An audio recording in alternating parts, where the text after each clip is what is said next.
Right then, gonna build myself up a Fellgor Mangler here. No, it's not. It's a Fellgor Deathknell. And unfortunately, it's one of those where we have to bounce between all the different sprues. So, we'll start off by heading over here, and we need to get out 32, 33, and 34. So I'll just pop that one off there. And do you know, so I'm not coming back to this sprue. I'm also going to get 36 off this one now, which is just that little pistol holster. And then I can put that sprue to the side and focus here. So 32 from here. So this one's quite an interesting one, because basically I can't really describe it in any other way than a musician. Like, literally, it seems to be banging a gong, as far as I can tell anyway.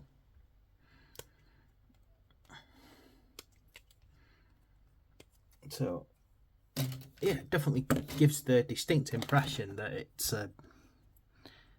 beating a gong to I don't know, I suppose drive them into a frenzy. This is what I loved sometimes. It's like musicians definitely come across as being not something that's a common sight in Warhammer 40k.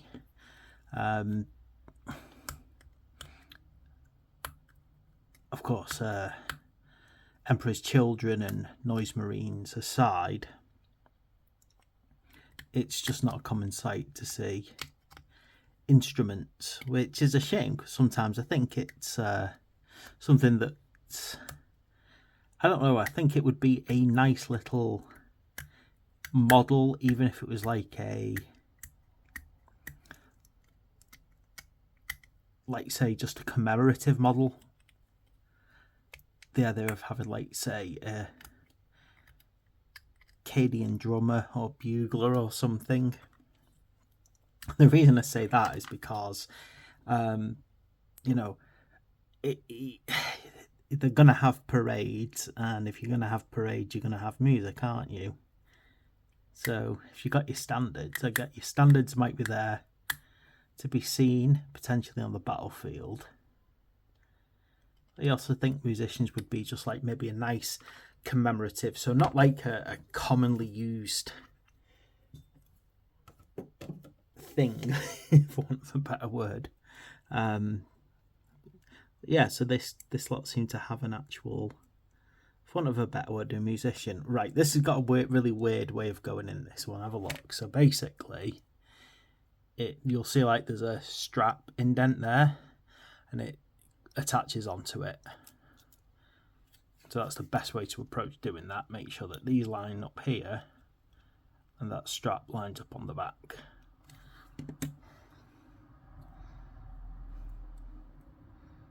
Pops like that. The strap running into the back indent. Now this pops onto the front nice and easily.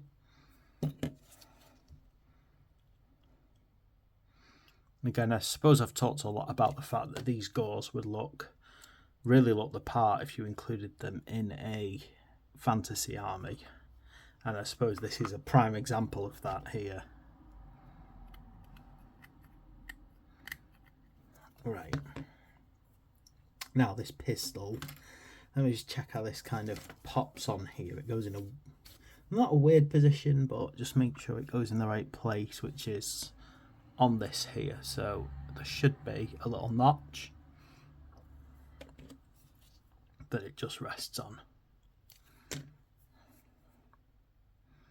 like so. Okay, so he does actually have a holstered auto pistol. Now, what we need to do from there is get over to our B sprue, and we have to pop out the parts of the drum kit. Now, drum kit gong. I'm just going to get out his horns, number 15 though, first. And I'm going to get out the head as well, number 14.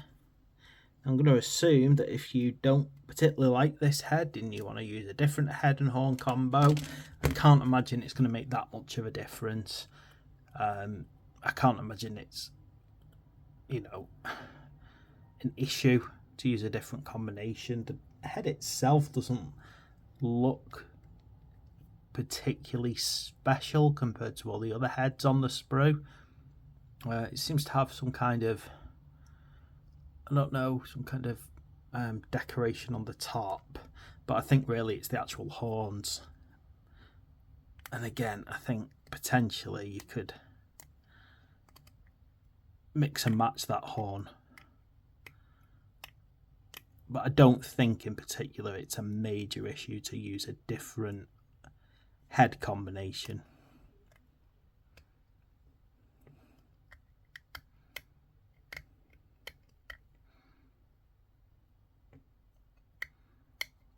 Okay, so the reason I've done this part first is because I just want to give these horns a chance to settle on the miniature while I start putting all the arms together. Now we need, let me check here, 11 and 12, so 11 being the actual gong hammer, I suppose, and then 12 being that arm there. So the arm doesn't have a hand, so he's going to be holding that gong.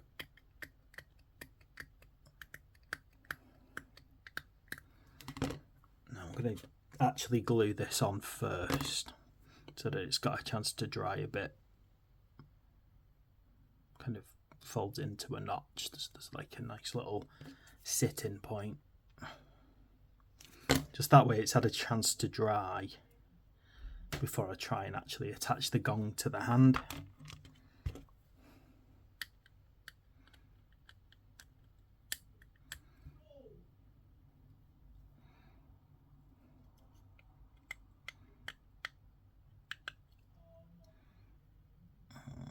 Get this nicely tidied up as well here.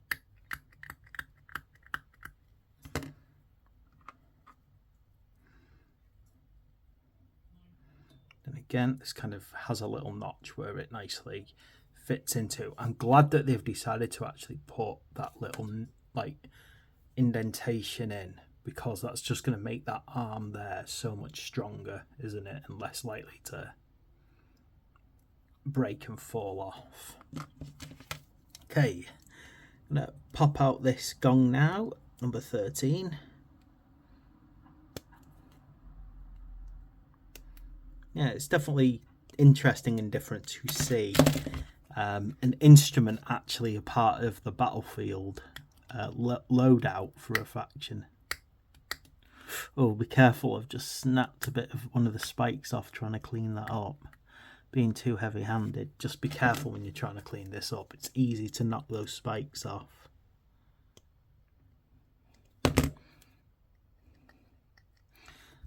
Sometimes I'm far too much of a hurry, far too heavy-handed, and I end up like shaving off something I don't want to.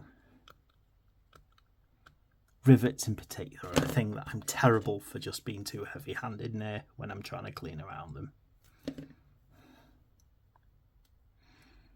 Right, let's get this bonded on now.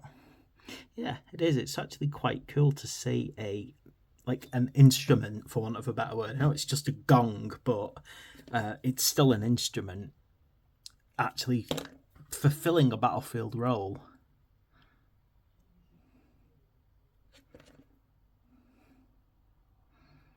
Okay, cool. Now I'm just going to decide what kind of base. So I've got a choice between that full resin base, or actually created a couple of little toppers, because I realised that it makes more sense. Pleased this one actually came out. My actual skulls can be seen on this one. I was really pleased when I could actually see them formed, and I actually still needs a bit of a sanding off that one. It's not perfect yet.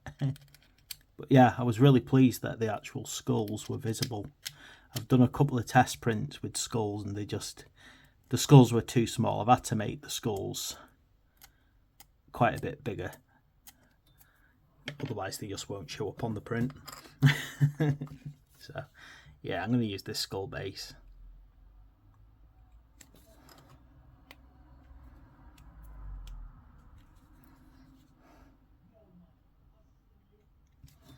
Okay. This will take a little while to dry, and basically once he's glued to the topper, I'll glue the topper onto one of those bases. In fact, he seems to be holding on quite well.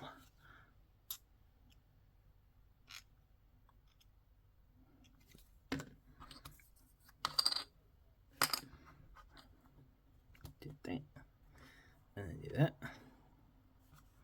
and there we have it. That is helps if I can hold on to everything all at once here. There we go.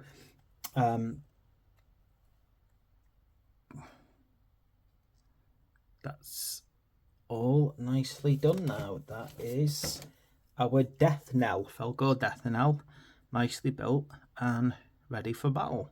Thanks for watching. Please like and subscribe. See you for the next video.